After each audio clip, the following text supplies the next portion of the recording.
Last night I treated my wife like a queen. We had been going through some tough times recently, and this seemed like a good time to turn things around. I took a day off from work, ostensibly to take our 2 kids to soccer camp for the week, but more to make sure everything would be perfect. I started by sending Melinda 2 dozen long red roses to work. I wrote the note myself. Roses are red. My love true. My plans for tonight. They will make it more obvious to you. Dinner with me. Dessert you yourself. 2nd and 3rd servings. I guarantee you. Yes, I know it's not Shakespeare, but I figured it would work. And I was right, but you knew it. I received a passionate kiss at the front door, plus a report of how jealous her co-workers were. Melinda looked at me with a lustful look. Lucky is an understatement for what your evening will be like. I immediately took the initiative into my own hands and corrected her. This evening is for you. Step 2. I prepared a hot bubble bath for my love, complete with a perfectly chilled glass of Chardonnay. I told her to take her time while I prepared dinner. It's not like I cooked. I just went to her favorite Italian place and got dinner for 2. When I returned, I put it in the oven. I had just finished setting the table when I heard Melinda behind me. You're a naughty, naughty boy. I turned around and saw a vision in red. Melinda was in everything I bought today, wearing a negligee, bra and panty set, garter stockings and shoes, red stilettos that screamed "Take me." She had no idea how naughty I planned to be. Dinner and much wine later, I took her to our bedroom. She followed me willingly as I slowly undressed her along the way. I laid her on the bed and sprinkled kisses all over her body. And then after multiple caresses we got busy. Love. We rested for a few minutes, saying the words that lovers say. I actually did most of the talking. It was a bit incoherent. I told her over and over how much I loved her. Then I started caressing her again and then we had sex again. I climbed into bed next to her and immediately fell asleep. I slept very soundly. I woke up early the next morning, took a shower and left the house before she knew it. I left a note reminding her that I would have to work late to make up for the day off I had taken earlier. Oh, I definitely had work to do today. Today I, Timothy Allen Peake, am ambushing a girl of easy virtue. I looked at my watch, she should appear any minute. This girl will be my wife Melinda, the aforementioned queen of last night's lovemaking. Melinda has been cheating on me for, well, as I found out, most of the year. I was sure of this last month. I suspected 2 months before that. My suspicions were based on the little things that happen between couples, on behavior, habits, and, most importantly, on slight prevarications that hint that something is wrong. For example, there were many little things that in themselves were explained innocently. Such as our sex life became much worse, while Melinda began to dress sexier. She felt it, I certainly didn't. I know there's not much to suspect. One of the main cases that caught my attention and gathered my observations into suspicion was on a weekend evening without children. Melinda met me at the restaurant, having come straight from work. Arriving, it turned out, was the key word, because Melinda had the undeniable sheen of someone who had just had great sex. It was visible in her eyes, on her face, and especially in the way she moved. That night, when I was supposed to be the lucky one, she refused sex, citing a mild thrush. I decided to find out the truth. So I started following her, monitored her time away from me, checked her laundry, and listened very, very carefully to everything she said. It's amazing how much you can hear in ordinary conversations if you really listen carefully.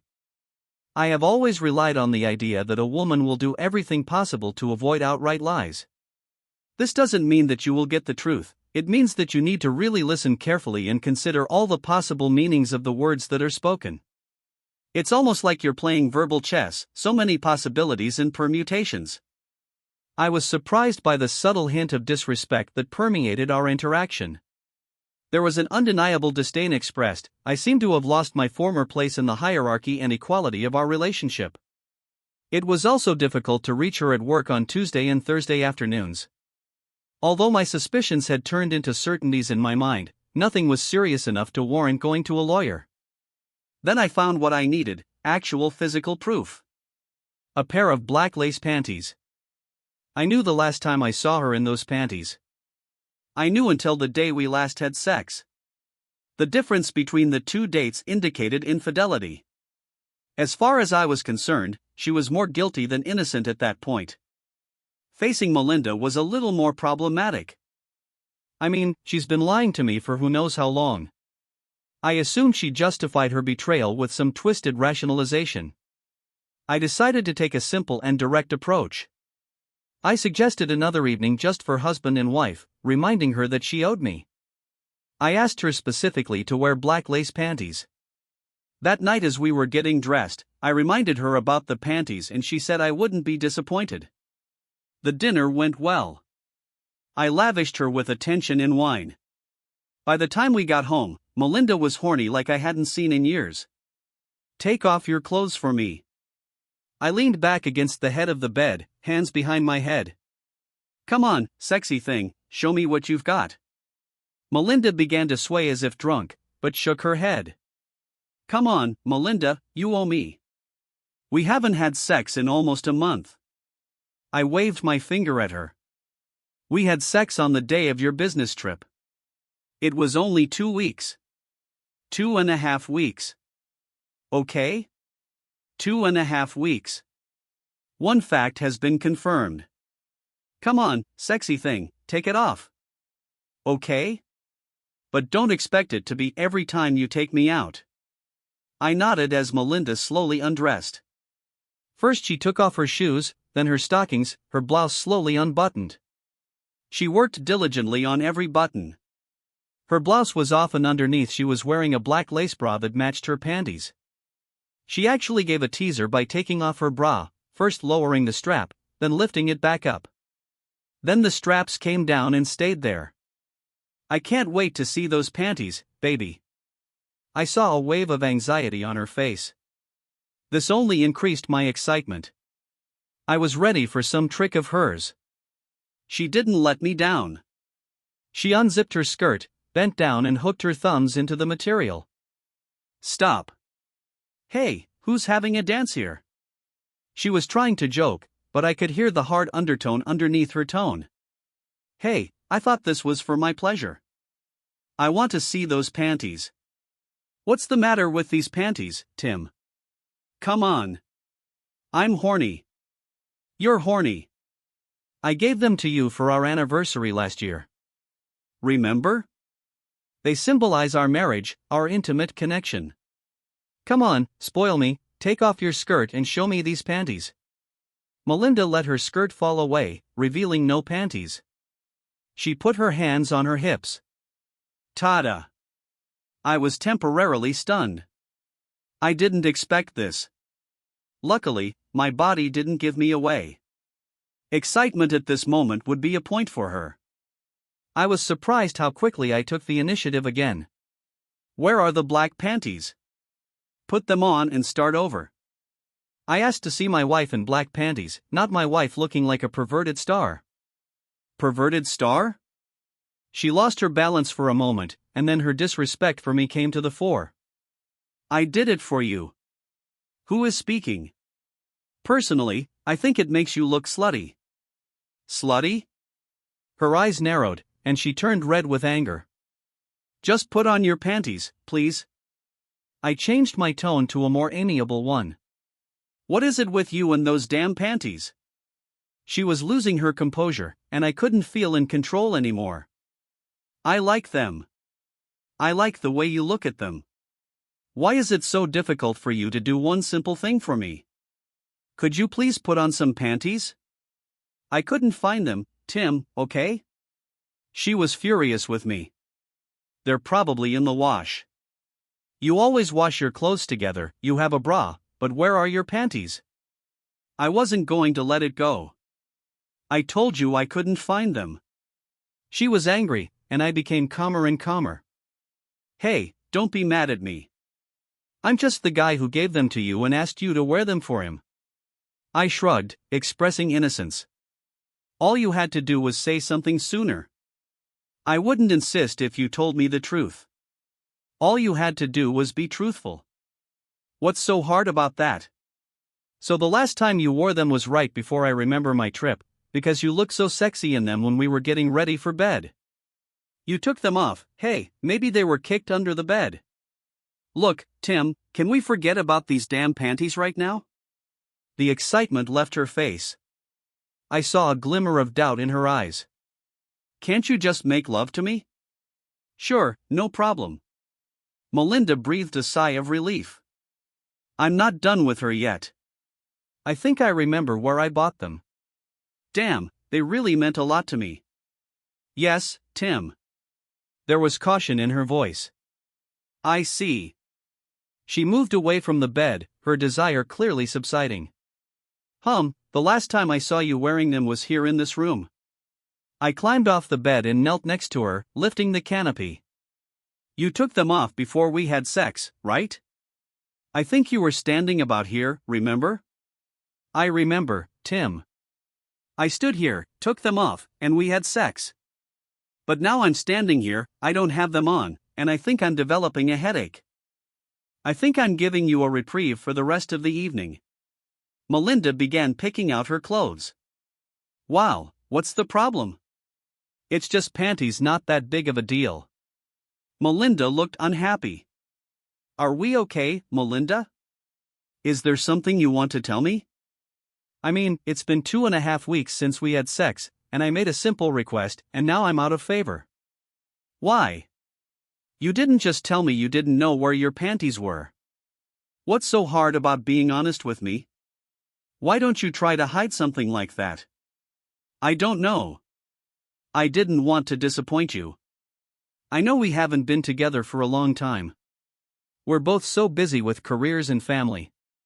I think I turned almost nothing into a big problem. I'm sorry. Me too. Well, how about we reschedule our date? Oh, look. I smiled as I pulled out my dirty panties and handed them to her. She took them, looked puzzled, scared for a moment, then confident. That's where they were? I thought I was looking there. I had to admit, she recovered quickly. Come on, put them on. They're dirty, Tim. I'll make sure you're the first to see them after I wash them. What happened next was a bravura display of lies and evasiveness. We were wrong about the dates and times we had sex. She even made a big deal out of realizing that I suspected her of seeing someone else. I was jealous without reason. The high point was that she thought it was cute that I suspected her of being a horny woman. I apologized endlessly for my jealousy and bad memory. I watched as a feeling of victory bloomed on her face. I'm sure she thought everything was fine. This was not the case. She was wrong. It was not nothing, and there was nothing nice about it. I knew it. My apologies dissolved in white-hot silent anger. My anger led to a change in perception. I no longer doubted. I now knew that she was having sex with someone else. As far as I was concerned, our marriage was over. I knew, and soon she would know that I knew. When you are no longer in denial, you can learn a lot in a very short time. I was looking for hard evidence basically. I wanted to catch her in the act, and I was willing to do whatever it took. It's amazing what you can do with modern GPS equipment, a bug on your own phones, a little digging on the computer, and a couple of digital voice recorders. All too soon I had a pretty clear picture, who he was, what they did, how often, and most importantly when they planned to meet next. Her lover was some guy named Ernie. They met 2 or 3 times a week, usually at a motel on the other side of town. It all sounded so routine when you listened to the tapes. The biggest surprise for me was the complete lack of guilt on her part. In recorded conversations, I was usually portrayed as simply someone to be factored into their schedule. That's all I was, a complication of their meetings. When I realized her absolute indifference and the depth of her disrespect for me, I went from vague thoughts about a possible reconciliation she would really have to try to absolute revenge she would pay. I wasn't going to fight for her, she was now the enemy. I was going to fight against her for everything. It's amazing what such clarity can do to you. I can even tell you exactly when I reached this turning point. This happened while listening to one side of a conversation, shortly after the panty incident. The voice recorder in her car recorded her side of the phone conversation between Melinda and her lover. Melinda, suspicious. No more. Tim trusts me completely. You should see how much he tries to be nice to me. It's really very nice. Melinda, I just explained that the dirty underwear he found was because of him after we had sex. I said I had been looking for these panties for weeks. I thanked him for finding them under the washing machine. He believed without a second thought. Melinda, yeah, but he's my dumbass. Melinda, yes, I love it. Be patient, I'm almost there. Melinda, no, Ernie, I already told you. I love Tim, he is my husband. Melinda, yes, I love you too, but in a different way. Thank God I don't have to choose. I have the best of both worlds. The husband who makes love to me and the lover who sleeps with me. It's funny what you can think about when you don't care about the other person anymore. The bitch will pay, and a lot. My revenge was multifaceted. I wanted Melinda to suffer in both the short and long term. If all goes according to plan, Melinda will never forget her betrayal. I wasn't out to hurt Ernie as far as I was concerned, he was just an opportunistic jerk. If problems came to him, so be it. But with children, it was a different story. I wanted to protect them from the initial explosion of our family's disintegration. Besides, I wanted it all to fall on Melinda. I wanted her to see their sad faces and know that she was the only one to blame for this. In that sense, they actually set my deadlines. I waited until the school year was over and arranged for them to have a week-long soccer camp at a university, a couple of hours away from home. The camp operated from Monday to Friday. I dropped the kids off Monday morning and spoke with the camp directors. I explained that I had serious issues with their mother regarding fidelity. I told them I was going to file for divorce today or tomorrow, depending on when she gets home. I wanted to protect the children in the first days of pain. The directors were very sympathetic.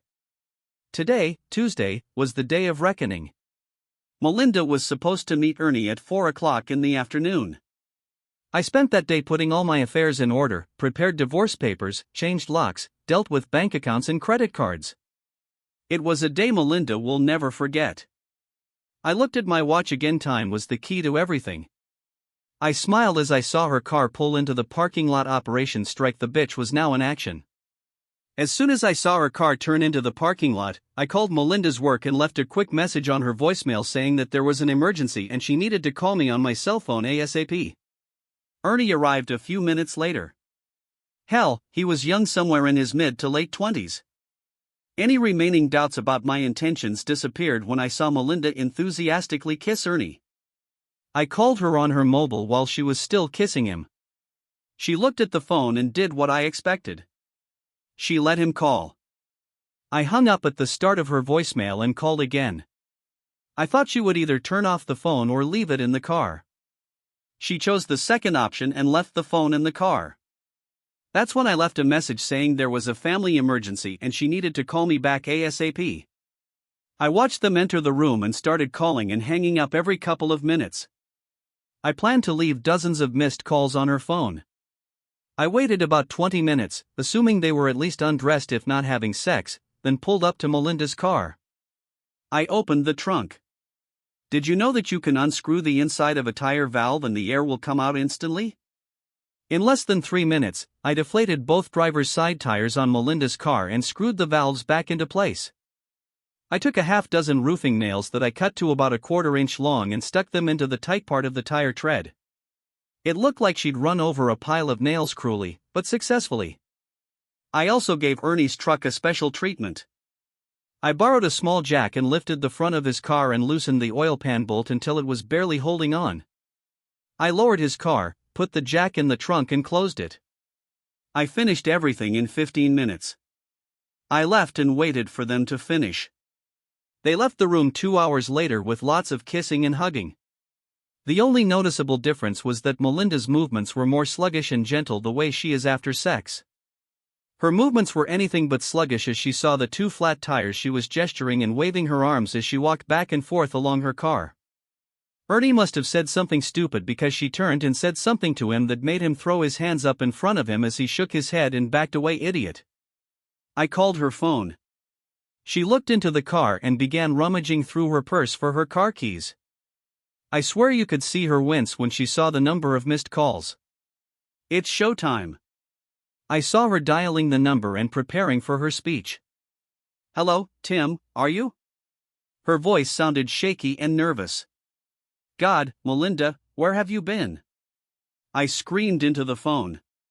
I paused to catch my breath. No need to shout, Tim. I can hear you just fine. I've been trying to call you for hours. Where are you? Why aren't you at work? I spoke, raising my voice to the point of panic. Melinda began to choke out some weak excuse. I started interrupting her.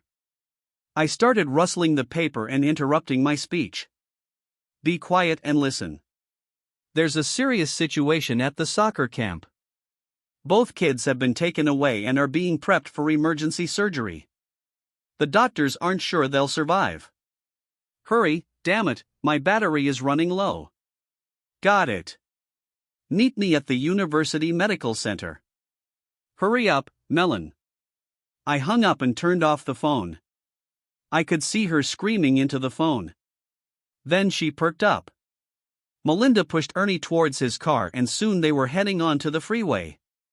I waited until they were out of sight, then walked over to Melinda's car. I removed the dummy nails from her tires and reinflated them both with emergency tire repair cans. She'll need the car before the end of the day.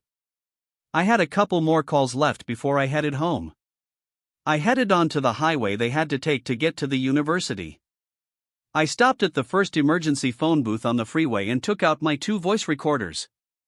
Soon I was talking to the highway patrol. I lowered my voice and added a southern accent.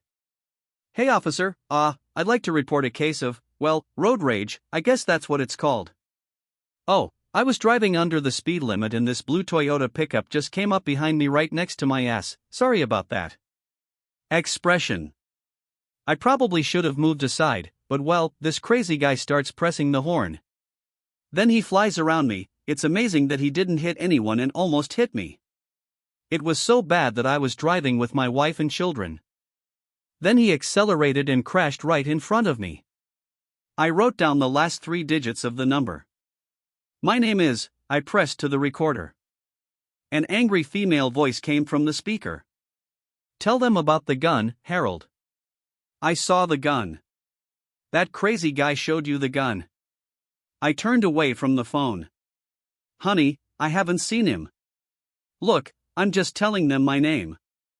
I pressed the second recorder. So these crazy people can track us and kill us. Hang up, Harold. Hang up right now. That's it, Harold. I disconnected the call. I recorded these phrases with a work colleague who had a thick southern accent. I told her it was for a prank on my slacker Shura. She gave me half a dozen takes without batting an eyelid. I got into the car and headed home. On the way, I called the football camp and said in a tired voice that the conversation with my wife about divorce had not gone well. I told them she had lost it and was threatening my life. I warned them that she and her lover might be heading there to try to take the children. I told them I was just calling to make sure they wouldn't give the kids to them since my wife's lover is known to be using something and it's not a safe situation for the kids.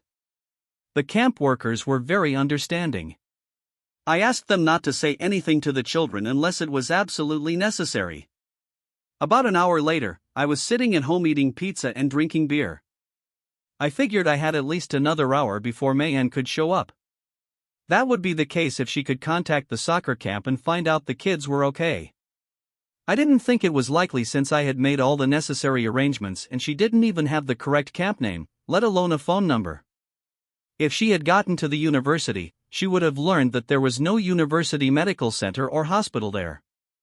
If only she could get there, I smiled at the thought. If the oil drain plug had fallen out, she and Ernie would have been sitting on the side of the road. A couple of hours later, the camp called to say that Melinda and a male companion had indeed shown up. They arrived accompanied by state police. Police pulled them over for speeding and nearly frisked them for weapons following a report of road rage. The camp staff assured her that the children were fine but refused to let Melinda see them unless it was in the presence of their father. She asked them, "What the hell is that supposed to mean?" Then one of the camp staff mentioned her impending divorce and asked whether the man she came with was her husband or her lover. They say Melinda turned pale and then became hysterical. State police were to escort Melinda and Ernie off campus. Then the camp staff made my day. I couldn't plan this part. While Melinda and Ernie were talking, one of the employees mentioned the substances to the police. They stopped Ernie right after they left campus and searched him again. Apparently, Ernie got angry and got into an argument with one of the officers. He was arrested for drunk driving. Melinda was declared unfit to drive due to her hysterical emotional state and placed under temporary arrest. Sometime after speaking with the camp staff, I received a call from the state police. I had a very pleasant conversation with Sergeant Waterston. I explained that my wife had been cheating on me and that I had finally reached my breaking point. Melinda was informed this afternoon that I have contacted a lawyer and filed for divorce. I gave the sergeant my lawyer's phone number. The sergeant asked if I would remain available as he wanted to talk to my wife. I said sure, but don't be surprised if she denies everything. I even suggested that I wouldn't mind if they wanted to swap her. He refused. Half an hour later he called again. They were releasing Melinda and my wife wanted to talk to me. I told the sergeant that she could call my lawyer at the number I provided. He laughed a little when he asked if I was coming to pick up Melinda. I informed them that her car was in the parking lot of the motel where she had sex with her lover. He laughed a little too. 10 minutes later they called and I saw Melinda's phone number on the display. I picked up the phone and said nothing. Finally, after a long pause, I heard Melinda's breath and trembling voice. "Tim, I don't know what you think is going on, but please don't make this any worse than you already have. Your cheating ruined our family, you stupid cheater." I hung up and turned off the ringer. I would have loved to have seen her face when she heard the greeting on her answering machine. "Hi, this is Tim. Melinda doesn't live here anymore. Her phone number is..." It was 2 o'clock in the morning when I heard someone knocking on the front door. I walked up to the door and shouted through it. "Your stuff is in the driveway. Take your cheater and get out of here. Tim, please let me in." Melinda sounded absolutely exhausted. "There was a terrible misunderstanding. We need to talk. I love you. Tim, please." We argued for some time, but I did not give in. Finally, I played part of the phone conversation I recorded while she was driving in the car. She talked to Ernie and said how much she loved pleasing him and having sex with him. Melinda began to cry. I told her to pack her things and go to her lover or whoever else she was cheating on. She finally left, saying that she would go to her parents and return tomorrow to sort everything out. The next day did not turn out as she had planned. In fact, none of the following days worked out for her. I was relentless and merciless. On Thursday, I officially served her with a claim at work. This trick made her wait for me in the car at the end of the workday. She was furious. "I have nothing to tell you, bitch." I was pleased with my ability to remain calm. "Don't you dare talk to me like that. I can't believe you sued me at work.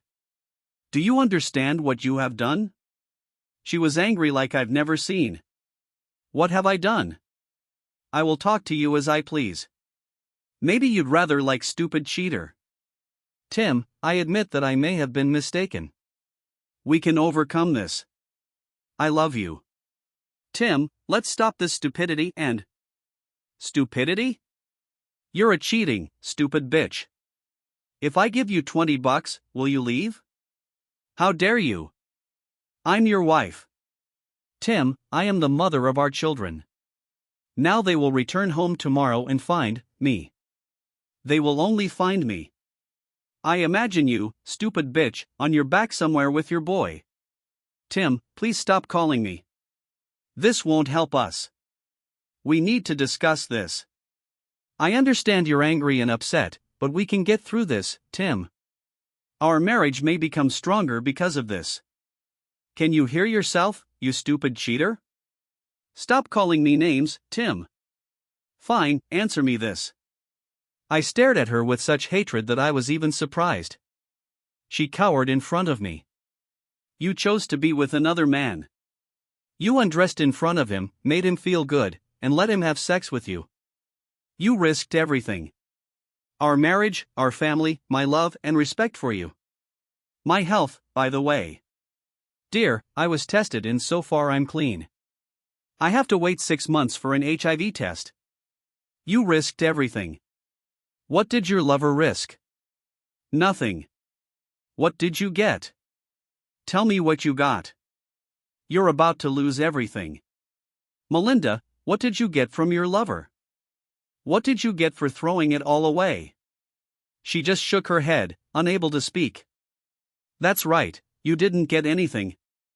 No jewelry, no trips to romantic places, no cars, nothing, no secret bank account, no suitcase full of money, not a damn thing, right? You didn't receive anything. Well, you're right about one thing. I really don't have the right to call you a stupid, easy-to-get woman. Such a woman is smart enough to get something for sex. You slept with another man for which you got nothing, and now you're going to lose everything. You're not even smart enough to be a decent bitch. Calling you that is an insult to frivolous girls. Looks like it just makes you look really dumb. I drove away, leaving her sitting on the ground, sobbing uncontrollably. To hell with it. I arrived at the lawyer's office on time. I even stopped home to take a shower and get into my suit. I wanted her to see me at my best. I sat across from her in the lawyer's office. If I cared about her, the look Melinda gave me should have squeezed every feeling out of my heart. Her pain was palpable. My expression remained calm and unperturbed. My determination was unshakable. She made one last attempt to delay the inevitable. I just looked at my watch, and then back at Melinda. Her shoulders sagged. She took a pen and asked my lawyer where to sign. The victory was mine. I felt like I wanted to do some stupid victory dance. The first document she signed was a divorce petition indicating the incompatibility of characters. Once upon a time, it was important for me that the reason was stated to be betrayal. I was lucky to have a lawyer who really knew how to hurt. As she told me over and over again, the key was the terms of the divorce. Success was determined by knowing what the other side wanted and what you could get them to give in return. The entire signing process was literally a production that my lawyer and I had thoroughly rehearsed. There were props and characters. It was really impressive. The next document was a request to change the last name. Melinda needed to go back to her maiden name. If you think this isn't important, think again. She won't have the same last name as her kids anymore. This moment almost ruined the agreement. Oh yes, it was very painful. I watched as Melinda refused my last name, tears rolling down her cheeks. A small black tray was placed in front of her. This time, when Melinda looked at me, her expression was blank. That's when it hit me, and I actually felt a pang of sympathy. It wasn't just the realization that hope of avoiding this was fading, it was more than that. The awareness of loss was overwhelmed by the reality of surrender. Her losses suddenly became real, they were no longer negotiating points. She looked at the tray and shuddered as she took off her wedding ring. As soon as she placed it on the tray, it was quickly carried out of the room. She twirled her engagement ring on her finger. I let her keep it, but even that small victory soon turned to ashes. Do you know why I'm letting you keep this ring, Melinda? I gave you this ring when I asked you to be my wife. I want you to keep this ring to remember all our promises and everything you threw away. I took my wedding ring off my finger and pushed it towards her. You can return this, it's still intact. I kept my promises. One of the paralegals returned with a tray. Melinda's ring was cut in half. I took both pieces and held them in my open palm, then threw the pieces into the trash. Useless trash. Melinda swayed in her chair and reached out to grab the table. Her head shook a little. My rush of victory began to fade. I really started to feel sorry for her when the next document was placed in front of her. This was a waiver of rights to her share in the house. The key here was that the cash value of her share went into a college trust for the children, with her control until they came of age. Finally, we came to a document that ensured her agreement with everything previous. This is an agreement on raising children. My lawyer spoke clearly. Do you fully understand the terms of this parenting agreement? The children remain in the house. Parents alternate living in the house every week. The transfer of parenting rights occurs every Sunday from 6 to 7 in the evening. All expenses are divided equally until the children graduate from college or reach adulthood. If you agree to these terms and conditions, simply sign below. I watched as my soon-to-be ex-wife signed. The pen fell helplessly from her hands, and she began to cry in earnest. Defeat is not a pretty sight, and it lasts for a long, very long time. I was ahead of Melinda from the moment she walked out of that motel room with Ernie. My position was unchanged. Divorce and control over raising children. Apparently, she thought she would find a way around all this. I had several trump cards. Of course, the key was the children. I tried my best to protect them and make sure Melinda and her parents had access to them. I also promised not to tell the children about what their mother did that led to our divorce. It was couched in the language of, your mom and dad are separating as partners, but not as parents. Another clue was the threat to release and distribute video evidence of Melinda and Ernie, although, in truth, I didn't actually have it. Years ago, a friend told me that he had seen porn with an actress who looked like Melinda. I checked and admitted that there was indeed a resemblance. While planning my revenge, I used this similarity to my advantage by purchasing several of these films. I found a couple of videos of actors who fit Ernie's description, 20-something, average height and weight, dark hair, etc. By recording portions of the TV video with my camcorder, I was able to create a fairly graphic motel scene. This was especially effective when viewed on the camera's 2.5-inch LCD screen. It looked like Melinda having sex with Ernie. Melinda would have recognized the fake immediately, but not her father. We had a meeting where he tried to convince me to give Melinda another chance. He said he was willing to pay a lawyer to prevent the divorce from taking place. So I showed the video to her father. I told him it was one of the easiest to watch and that I had hours of it. Apparently, he was very persuasive in persuading Melinda to give up her resistance. I think I would be too if an angry brother-in-law was threatening to send a video to anyone and everyone they knew, family, friends, co-workers, etc. The defining moment, once everything was signed and finalized, was the co-parenting agreement. Over the next few weeks, I made sure that the agreement was specific and clear that Melinda was not allowed to bring her lovers into the house. You know what's funny? The last thing I expected when I was getting divorced was the impact it seemed to have on women. I can't say my self-esteem didn't suffer after Melinda cheated on me. You can't help but feel like I'm not quite a man, or at least I must have been a bad lover. I was shocked to learn that my new marital status, or lack thereof, had a catnip effect on women. During my divorce, I stubbornly held to high moral standards by not engaging in revenge through sex or dating at all. It just wasn't in my nature, plus my lawyer insisted there were no additional complications.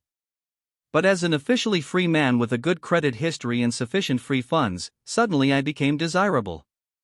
And you know what's even better? It turned out that many women were determined to help me cope with this difficult period.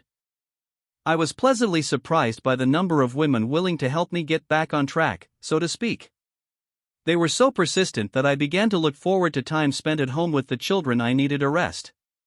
I had offers from women at work, from acquaintances, and even from residents of my new apartment complex where I was staying on my week off. This is how it happened the first time, when I was still moving to a new place. I ordered pizza, so the quiet knock indicating its arrival was not surprising. However, the courier definitely surprised me. I recognized her as someone I had seen in the building. I didn't know her name. Hi, my name is Darlene and I just wanted to welcome you to the building. Darlene was of average beauty and had an easygoing and pleasant personality. I invited her in and we shared pizza and a couple of beers. Darlene was divorced. He was trying to fuck a woman's entire being, charming, a little overweight, and incredibly outspoken. "Tim, I like you. You seem like a really nice guy. So when you need the company of a woman, just call old Darlene." I nodded without realizing. I almost started saying that I was okay with cooking and cleaning as a newly single guy. I really had no idea. I love sex, both receiving and doing, but we will only do it after the date. Darlene had my zipper unzipped in seconds. She looked at him with a critical eye. "Well, Tim, you have a good copy, lucky me." This was, without a doubt, the strangest offer I have ever received. The next night we had sex. I managed to convince her that the pizza dinner we shared the night before counted as a date. We started having sex often. It's not that we were an exclusive couple, far from it. A couple of weeks after we started dating, Darlene went on a business trip during one of my off weeks, so she sent someone to replace it. Rhonda, oh my god, how she knew how to have sex. I'll admit, I was a bit of a libertine at first. I slept with, or more accurately said I had sex with, and was satisfied with, 17 different women in the first year after my divorce. The sex was wonderful, if a little empty. I admit that I missed the intimacy that Melinda and I once had. On the other hand, this lack only fueled my ongoing grief for her. I was not shy about demonstrating my love affairs in front of her. I loved seeing that pain in her eyes every Sunday night. Gradually everything returned to normal, even the children seemed to feel normal. The holidays were painful, especially the first time, but we made it through. The months turned into years, and we all grew older, if not wiser. For years after the divorce, the unexpected happened. I fell in love. The children participated in a youth group at church. The group organized various events, including a couple of weekends in the snow each winter. I was sometimes asked to be a chaperone, and I was more than happy to help. During one of Jillian's ski trips, one of the other escorts broke her arm. After providing first aid to the ski patrol, I was asked to take her down the mountain to get an X-ray and a cast. Once we got to the hospital, it turned out to be overcrowded due to a car accident, so we went across the street to eat and kill a couple of hours. Jillian was pretty, not beautiful, and she was only 25. As we talked and ate, I realized there was real chemistry between us. I felt deeply attracted to her. She didn't do anything to dissuade me. It took me a month to work up the courage to ask her out on a real date. After all, I was 21 years older. She agreed, and we started dating. I gradually gave up my harem over the next few weeks as Jillian, and I became more and more serious. Everything happened pretty quickly. Jillian and I had been a couple for several months when Melinda asked if I was in love with Jillian. I was ready to deny it, but I realized that I couldn't lie about something like that. I answered with a quiet yes. Melinda simply nodded and then hugged me. "You deserve to be happy." I was stunned. First of all, I realized that I really loved Jillian. Secondly, Melinda felt it and accepted it. And thirdly, when I told Jillian about it, she just smiled and said it was about time I realized it. For the first time in many years, I realized that I was truly happy. I really felt pleased with myself. Then I realized that there was something very important that I needed to do. I accepted Melinda's apology for her infidelity years ago, but at the time I refused to forgive her. It's time to officially forgive Melinda. On the way, I remembered her attempts to apologize and explain. The first time it hardly counted. This was shortly before the divorce and custody agreements were signed. Melinda asked to meet for half an hour, just the two of us, before signing. I knew she would try to talk me out of getting a divorce. I came prepared. On the way to the meeting, I listened to tapes of Melinda having sex with Ernie. I spent the entire half hour looking at her like she was nothing less than dog crap.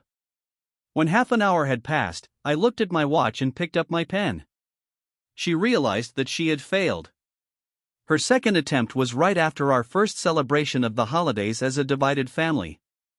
Due to a quirk of the calendar, I found myself with the kids on Thanksgiving and Christmas.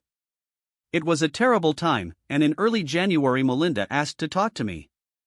Then I learned that she knew about my dates, or as she put it, my open door, open fly policy. Everything went downhill from there. Listen, Tim, I know I messed up. I've caused a lot of pain to our family, Tim. The holidays were terrible for me, for you, and for the children. We all suffered. I know you've been with several women, and it just tears me up. We have to be together, Tim, all of us. I made an appointment with a family consultant. It's time for us to reunite. I've learned my lesson. I was amazed. I was so surprised, so stunned by what Melinda had just said that I couldn't respond at first. Then the anger began to seep in and my thoughts came into a cold focus. Learned your lesson? Yes, Tim. I will never lie to you again. I'll be completely honest. Melinda looked at me with an expression of complete sincerity. I assumed she believed her own bullshit. I understand. What about your lovers? Does this mean you plan to give them up? Singular, not plural. I haven't spoken or seen Ernie since that terrible day. Unlike you, I haven't dated anyone. Oh, I see. I looked at her and slowly nodded my head. So, straight to bed or a park bench will do too. How dare you? I haven't been with any other man, period. Unlike you and your parade life for one night. I saw how she began to get nervous. I just let her talk. Do you realize how much it hurts knowing you're leaving the kids behind and spending a week having sex with everything that moves? First of all, we are not married, Melinda. Secondly, I'm now a free guy. And thirdly, like it means anything, you and I belong together. It doesn't matter that you're free. It's still cheating on me. You need to stop playing and give us a chance to get back together. I couldn't stand it. Listen, Melinda, if you're horny, come over some night and we can have some fun. I've always had a fantasy about you, me, and another woman. I'm ready. That was almost the end of that conversation. Melinda tried again every 6 months or so. It wasn't until about a year ago that she was able to apologize with any real sincerity.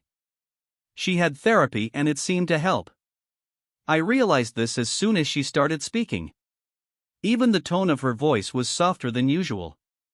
Tim, I want to start by saying that I don't believe I will ever be able to understand how deeply I hurt you with my betrayal of our marriage and my unacceptable lies to cover it up. I can't begin to tell you how sorry I am for the pain I caused you and the children because of my selfishness.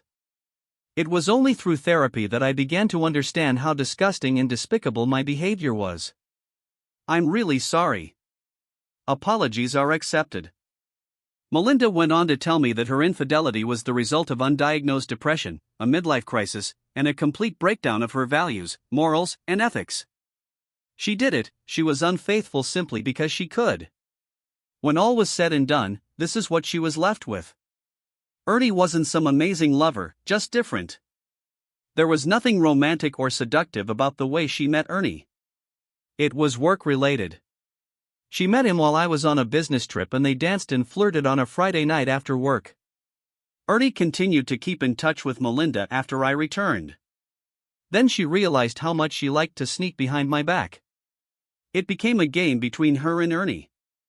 The next time I went away for a couple of days, he persuaded her to take half a day off. He took her to a restaurant in the lobby of one of the hotels in the city center. They flirted uncontrollably during dinner and drank a lot of wine. He asked her if she was interested in dessert and invited her to try the establishment's special dessert. He then slid the room key across the table towards her. Melinda replied that she was flattered by such an offer, but refused. He persuaded her to at least look at the view from the room. As soon as they entered the room, she realized that there was no view from it. Ernie said that the most beautiful view in the world was right in front of him. Melinda said she just stood there and looked at him, horny as hell. Ernie pushed her against the wall, lifted the hem of her dress, and they began to have sex. It was the most depraved and rude thing she had ever done.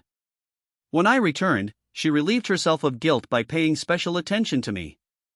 But she was already waiting for the next time I left. As a result, she became so confident in cheating that she did not wait for my departure. This continued until I caught her. When she finished, I repeated that I accepted her apology and kept it to myself. I deliberately did not say that I forgive her. That's why I needed to do this before I got serious with Jillian. I needed to forgive Melinda in order to move forward. You should have seen the tears that Sunday evening. Melinda, me, the children. We all cried, wiping our tears. Some tears were tears of sadness and regret, but most were happy tears. I told Melinda that no matter what, part of me would always love her. She said she never stopped loving me. I nodded in understanding. Nothing is eternal. It's always hard to understand. I loved Jillian, and she loved me. We were happy in our relationship. But both admitted that marriage was not in our plans. First of all, Jillian wanted kids and I had a vasectomy right after China was born and didn't want to consider converting her. Not to mention, our time together had an expiration date. We just didn't know when it would come. We found out too soon. One Saturday afternoon, Jillian was lying on top of me after a particularly passionate lovemaking session when her mom called. Jillian's father was hospitalized due to a stroke. His condition was not encouraging. We packed Jillian up and got her to the airport as quickly as possible. We hugged and kissed, and at that moment we realized that we were probably saying goodbye forever. Jillian began to cry. I just tried to hug her tighter. When her flight was announced, we parted for the last time. Her parting words were, "I will never forget you and I will never stop loving you." I held it together until I got into the car and then I started crying. I was alone and it hurt terribly. I sat there and realized that my anger at Melinda during our divorce was hiding a lot of pain that I had never dealt with. Then my status as free and available distracted me from serious introspection. My time with Jillian changed all that. It healed my anger towards Melinda and opened my heart to love again. Since it was already Sunday morning, I went to the house. Melinda and the children immediately knew something was wrong. When I told them what happened, they were very sympathetic. Melinda took the lead. She cooked me breakfast, then lunch, and finally dinner. We ended up talking until 1 a.m. and then she went home. I didn't sleep well that night. I spoke to Jillian several times throughout the week. Our conversations only confirmed what we both felt at the airport. Jillian's father would have a long recovery and Jillian was going to stay and help her mother. I was really depressed. The kids knew what was going on and were incredibly supportive. However, on Friday, I found myself completely alone. The children were with friends and I long ago threw away my little black book. Jillian cured me of my wild ways and I didn't want to go back to them. I was thinking about dinner when the doorbell rang. Melinda stood in the doorway with a pizza, a six-pack of beer, and a comforting smile. I smiled back, took the beer from her hand, and followed the aroma of pizza as she walked past me into the house. We spent a wonderful evening talking until late into the night. I was really sorry when she went home. Surprisingly, I slept well that night. The next day, Saturday, promised to be very similar. The children had plans. I called Melinda around 3 o'clock in the afternoon and asked if I could take her to dinner. She objected at first but gave in when I threatened to come over with a bunch of Chinese takeout. Melinda got straight to the point. "Are you asking me out, Tim?" Her tone was as conversational as it was interrogative. I noticed an ambiguity in the obviousness of our conversation. God, how cunning she was. She left it up to me. What she didn't know was that I had thought about it before the call. Exactly this. Exactly what? Ever heard a smile? I was sure I heard. What you just said. I didn't mean to get caught so easily. That's how you do it. There was a hint of weariness in her voice. Ask me. On a date? Yes. I will do it. I was calm and allowed the pause to complete my thought. Then he quickly spoke. If you have no other plans, I certainly don't want to burden you. Maybe next time will be better? No, she spoke too loudly and too harshly. I don't have anything important planned. Good recovery. Okay. I've loosened things up a lot. If that's no problem, I'll pick you up around 7, okay? It will be good at 7 sharp. She sounded comfortable. I was waiting for the inevitable. Oh, Tim, what place do you mean? The question of whether it was a date pales in comparison to this question. It was a real question. It wasn't about what to eat. It was about what to wear. If clothes make the man, then the way a woman dresses tells you. Damn, I had no idea. I played my trump card. I don't know a single woman who knows how to look good for any occasion better than you. I'll pick you up at 7. Bye. I immediately hung up. The next moment, despite the awkwardness of my speech, I was gripped by a full-blown panic attack. I just asked my ex-wife out on a date. What the hell was I doing? Was I serious? And if he was serious, then in what way? I thought I had thought it all through now. I wasn't so sure. Was it some kind of ricochet feeling because of Jillian? Was I playing with Melinda or was it something serious? Did I want to be with Melinda again? I wavered between excitement and horror. I almost called her half a dozen times. The problem was that I wasn't sure why exactly I was calling her, whether I was canceling or clarifying. And what exactly did I specify? I had a dozen different internal dialogues about what was happening, and I didn't agree with any of them. Finally, I decided to take a shower. It turned out to be a long shower. An unexpected erection required firm handling. After bathing, washing my hair and shaving, I still haven't come to a decision. I had no idea what I was doing asking Melinda out on a date or what I was going to wear. I left the bathroom and found myself in the unknown. I wasn't alone. Melinda stood in front of the mirrored doors of dressing room. There was a red bra and panties on the bed. She was holding a short red dress in one hand and jeans and a t-shirt in the other. I'm just not sure. Tim, what do you think? I couldn't think. I stood naked in front of my also naked ex-wife. How could I think? I was excited, a fact that did not escape Melinda's attention. Oh, your recovery time has definitely improved with age. This answered the question of how long she had been here.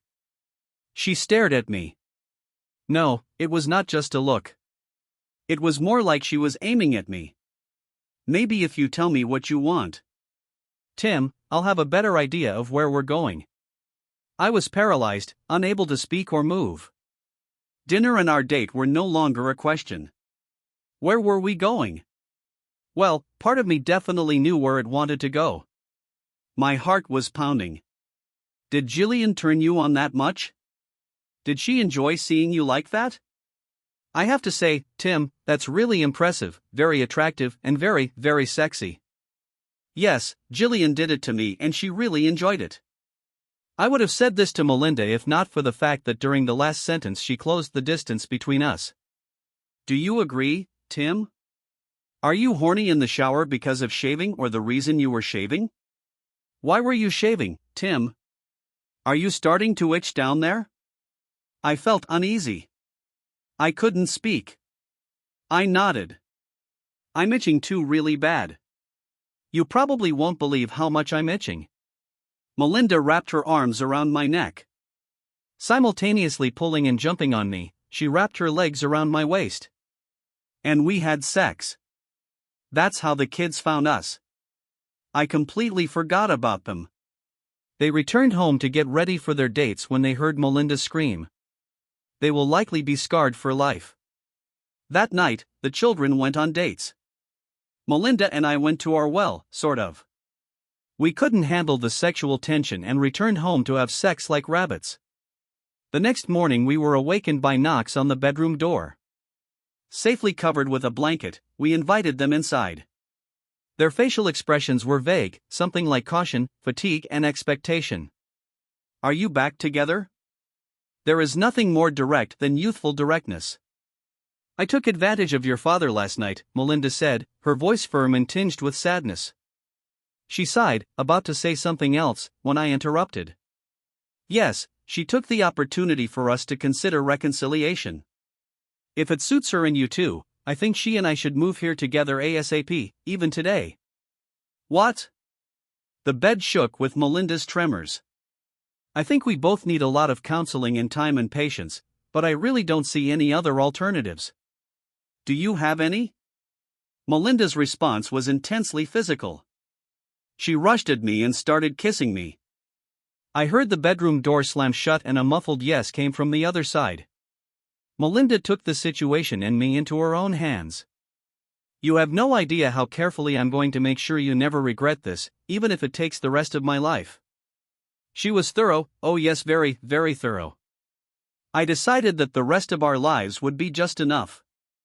Subscribe to our channel so that your second chaff doesn't cheat on you, and go ahead and listen to the next story, because this story is nothing compared to the next one. If you're under 18, don't even think about listening to the next one.